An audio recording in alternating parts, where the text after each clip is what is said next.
Good evening.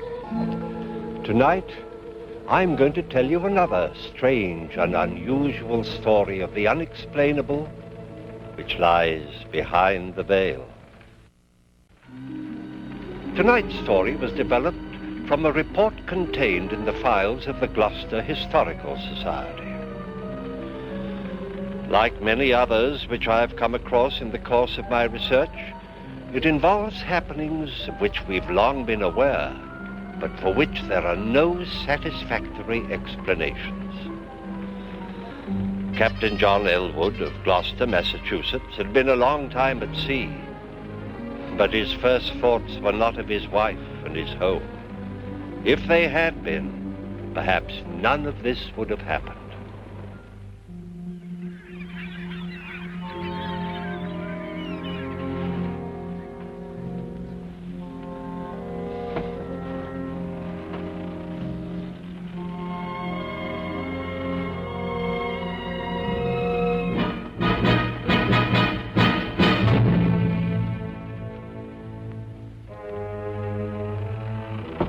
Come in. Here's the log, Captain. Everything's in order, sir. Thank you, Mr. Elwood. The crew's anxious to leave, sir. Most of their wives are waiting for them on the wharf. Indeed. The way they're behaving, you'd think we were months overdue instead of just 2 weeks. They've likely heard of our trouble with the snakes, sir. Happy to see us alive. Well, just the same, they'll grab their men by the ears and march them off to the paymaster before they start to kiss them. Ah, sir, some. There are all kinds among them. Is Mrs. Elwood out there? Oh, no, sir. The captain's wife is too well bred to show her emotions in public. Indeed. I want you to do something for me, Mr. Logan. I have to go to the company's office to make my report. Will you see that my gear's taken straight to my house? I'll do it myself, sir. That's very kind of you. Tell Mrs. Elwood that I'm fine. Be with her presently. Aye, aye, sir.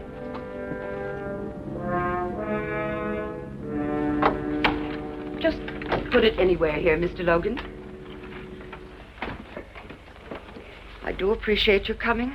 I was so worried, what with the hurricane and reports of the plague. Oh, it wasn't the plague, ma'am. Oh? Well, just a lot of poisonous snakes that came aboard while we were in Florida. There was talk that some of the men died. Aye, 2 seamen. 3 others were bitten, but we saved them. It must have been a terrible experience. We were finding snakes, ma'am, all over the ship 2 weeks after leaving the wharf. Did the captain say how long he'd be? No, ma'am. Just said to tell you that he'd be along. Presently. Well, best be getting his dinner. Yes, ma'am. Thank you kindly, Mr. Logan. You're welcome, ma'am.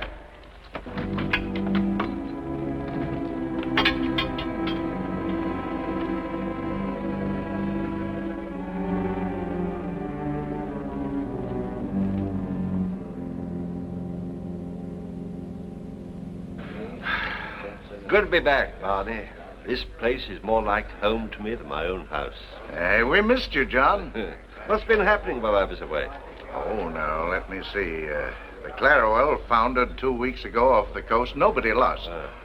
The packet from England was late again, as usual. I think that's about all. Things have been fairly quiet. See, how about those snakes, John? When are you going to tell us about them? As soon as I get something to wash the salt out of my throat. Oh, yes. Bessie! Coming! Coming!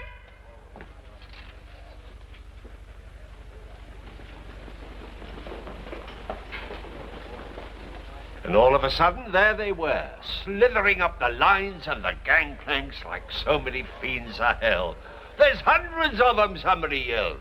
See that they pay their passage before they come aboard, I said. Hi there, my pretty. You're the one I've missed the most since I went away. You ought to be ashamed, taking such liberties, and you a married man. Well, if I weren't married, would you still object? Ask me no questions, and I'll tell you no lie.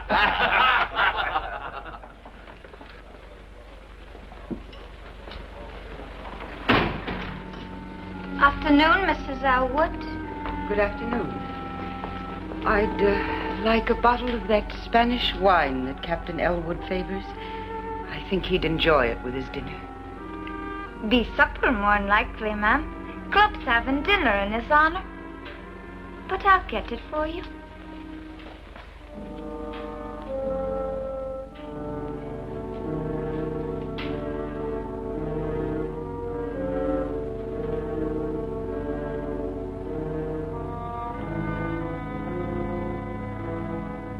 Nobody would have been hurt, but some of the fools tried stamping on the snakes with their bare feet.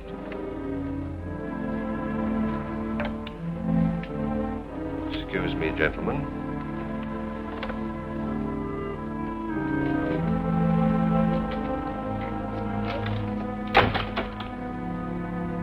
Are you by any chance spying on me?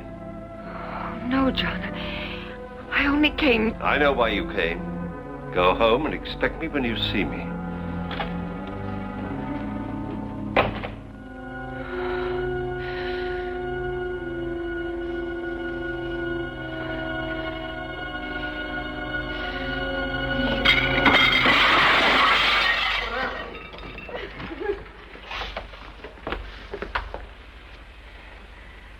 You may charge the spoilage to me, Captain Barney. My apologies, gentlemen. Shall we go home now, dear?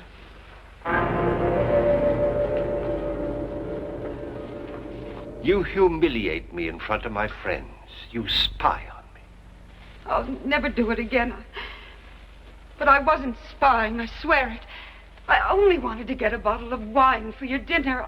And the table. Was that part of your affection? I don't know what came over me. John, all the time you were gone, I missed you so. I prayed for you. And when you turned your back on me, I wanted to strike out and hurt you as I was hurt.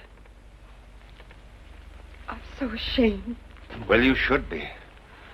I'm sick of your explanations, sick of your apologies. I'm sick of you, Ruth. No, John. Leave me something. Ever since I married you, I've been trapped. And for what? The price of a ship that went to the bottom 3 months after I bought her. You needn't have said that. I knew why you married me. I knew my father's money made up for the fact that you didn't think I was gay and amusing like the other girls were. I knew my friends were laughing at me because they knew why you married me. But it made no difference. I loved you. I still love you. Oh, you're talking nonsense. No, John. Please hear me out. Let it alone, woman. You're digging up things that are best forgotten. No, I couldn't bear it if it were only the money. There had to be something else. John, maybe it's not too late. Maybe we could start all over. Oh, Ruth. John, I'm drying up into a bitter old woman. Help me. Please.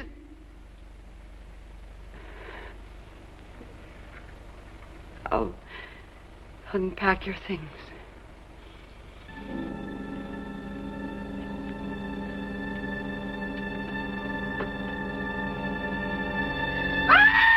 What's the matter? A snake!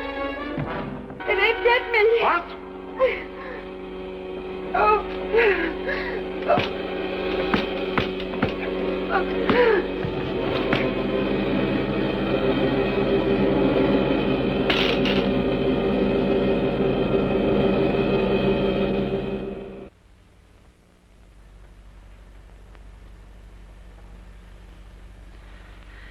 John?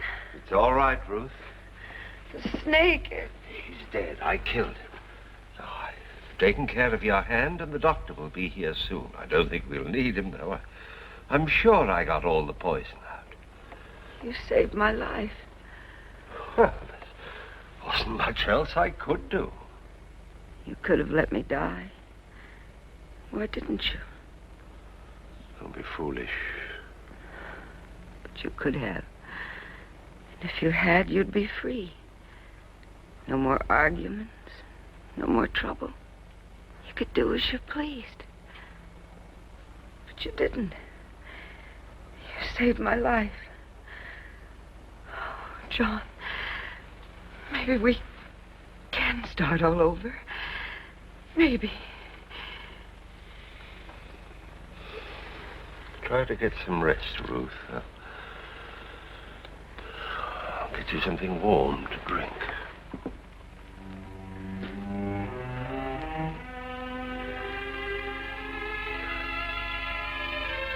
It's a lucky thing you were home, John. Snake bite's a terrible way to die. Well, she's much better now, and the doctor says with a little rest she'll be just as good as new. You're thankful for that, I'll wager. Oh, I can't wait to sail again. Always more trouble ashore than when you're at sea. And I can't make any money just sitting here, much as I like it. Speaking of money, here's something that'll make you sit up and take notice. The widow Smith got a letter from London this morning. Seems an uncle died and left her £20,000. £20,000? Hey, he'll be a lucky man that gets her. He could buy any ship in the harbor with that. Too bad you're already married, John. You know, I always had a sneaking suspicion that she was partial to you. Well, drink up and let's have another one on the house. Hey, you're not still thinking of that money, are you? Oh. It won't do you any good. You got one wife too many. Come on, have another drink. Oh, thank you, Barney. I don't think I will. I'm going to get back to Ruth.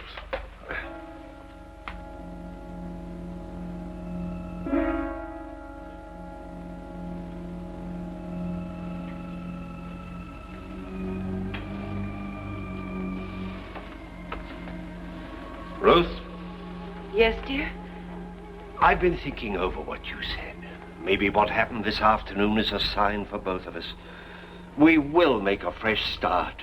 Oh. By Harry, I'm going to take you with me on the next voyage. I'll fix it all up with the owners in the morning. Oh, John, I love you for the thought.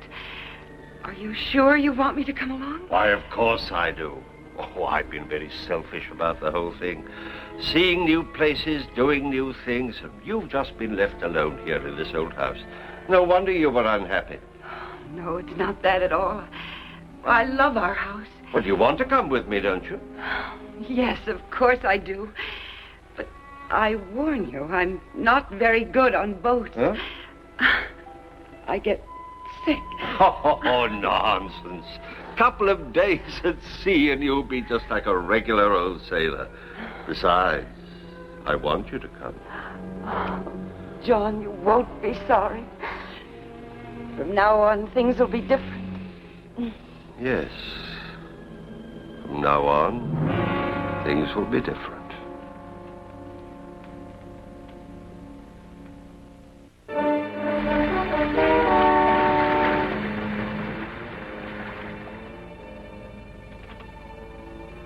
Have the carpenter repair the afterdeck ladder before somebody breaks his neck. Aye, sir.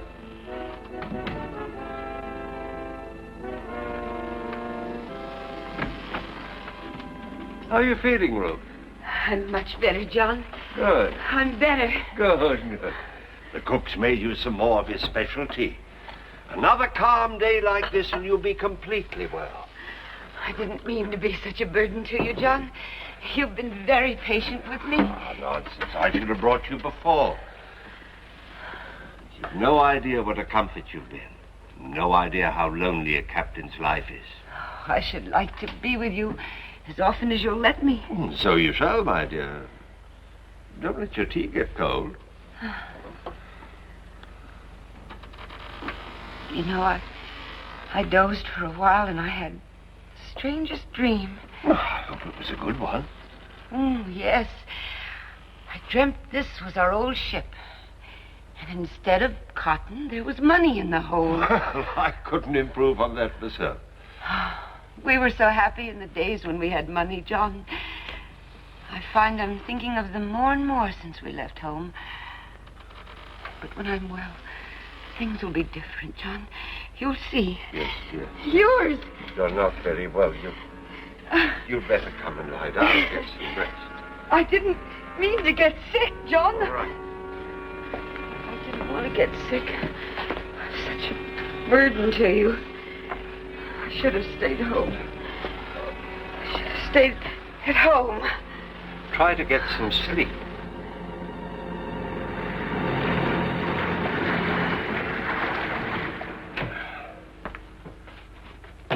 You asked me to see you after my watch, sir. Yes, I did, Mr. Logan.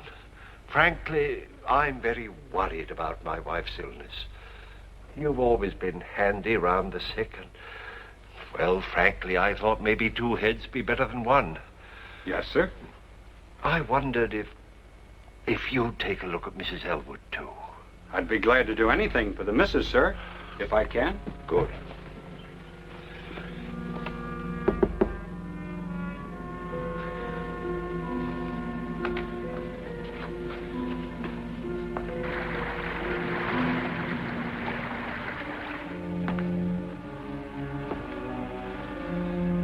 First, I thought it was cholera. No, sir. It's like nothing I've ever seen. Well, if she's not better in a few days, we'll lay a course for St. Augustine.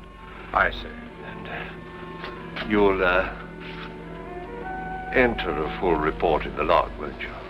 I will, Captain. I do hope she's better soon. Thank you, Mr. Logan.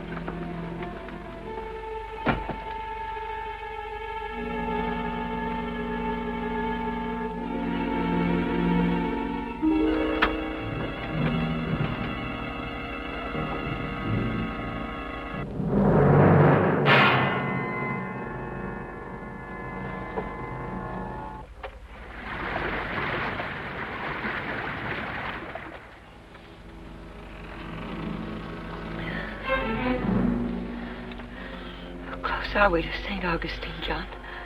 We hit some rough weather during the night. Slowed us up. Rough weather? I didn't even feel it. You were unconscious, I'm afraid. We must get there soon, John. We will, dear, we will. Now try to get some rest. I have to go up on the bridge.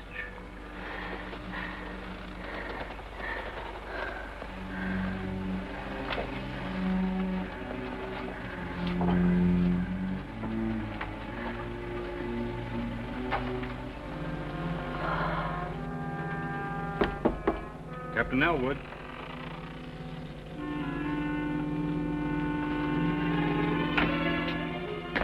Sir, we're way off our course to St. Augustine.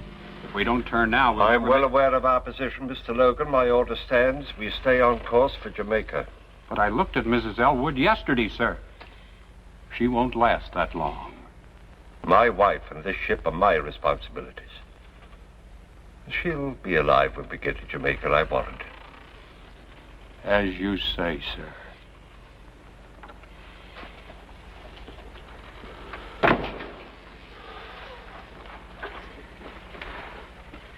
Get back in there.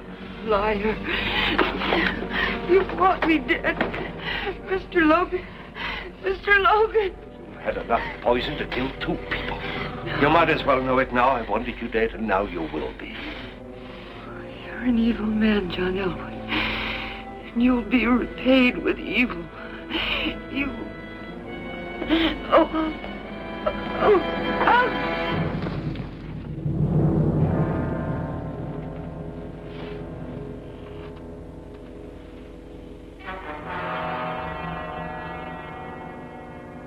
John, you can't spend the rest of your life in mourning. You got too many good years ahead of you.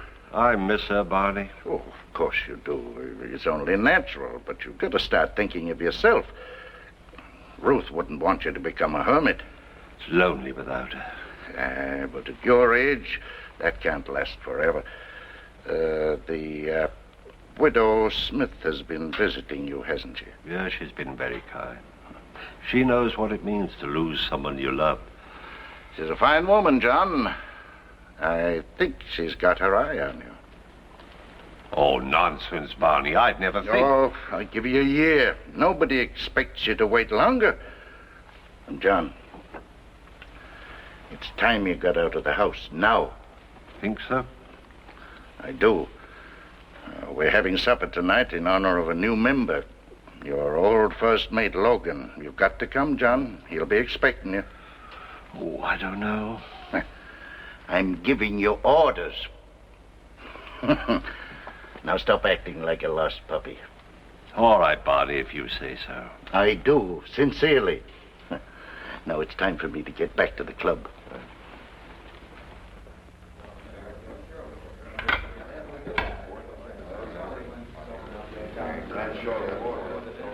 Why, Captain Logan, congratulations and welcome to the club. Thank you, Captain. I haven't seen you since the inquest. I feel I owe you an apology. You were right and I was wrong. I should have changed course for St. Augustine when you wanted me to. Makes no difference. Now. But it might have, and you were trying so hard to help her, you almost gave me the impression at times that you thought I wanted her to die. Gentlemen, the food is on the table, gentlemen. Clumsy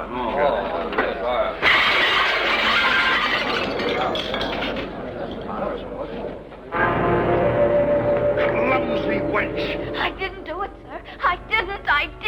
You're the only one in this room? I didn't touch it, sir. I swear I didn't touch it. Look. It's exactly the same as when Mrs. Elwood did it. 'Twas a ghost, sir. 'Twas a ghost that did it, sir. Stop that nonsense. 1,000 pardons, Captain. Give us 10 minutes, and in the meantime, the drinks are on the house.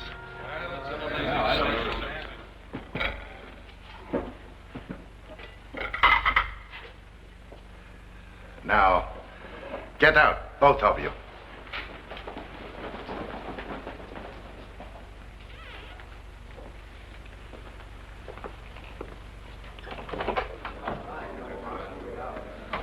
You may come in now, gentlemen.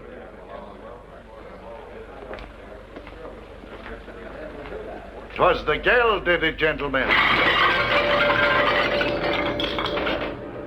Saints preserve us. 'Twas her ghost. Her ghost. No. You fools, are you frightened by a superstitious servant girl? Barney Logan, help me, I'll show you it's nothing.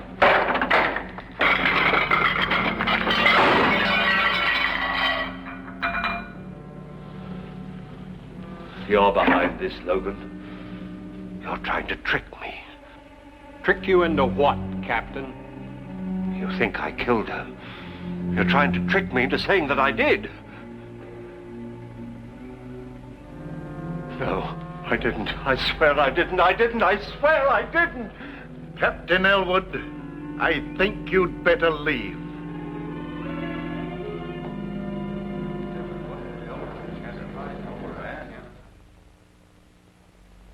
Aye, he finally got a ship, if you could call it that.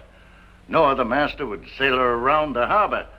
She leaked like a sieve, and her crew, well, I wouldn't sail with them across a mill pond. But 'twas all Elwood could get, so he took her. Captain Barney. Gentlemen, have you heard? It's the Coberly. The Cope. That's Elwood's ship. Aye, her crew's just been brought into the harbor. What happened? Nobody knows. They say that the weather was fair and the sea was calm, and suddenly she just broke up. But her crew was saved. Aye. All of them, all except Captain Elwood. It's retribution. The devil has claimed his own. Gentlemen, the food is on the table.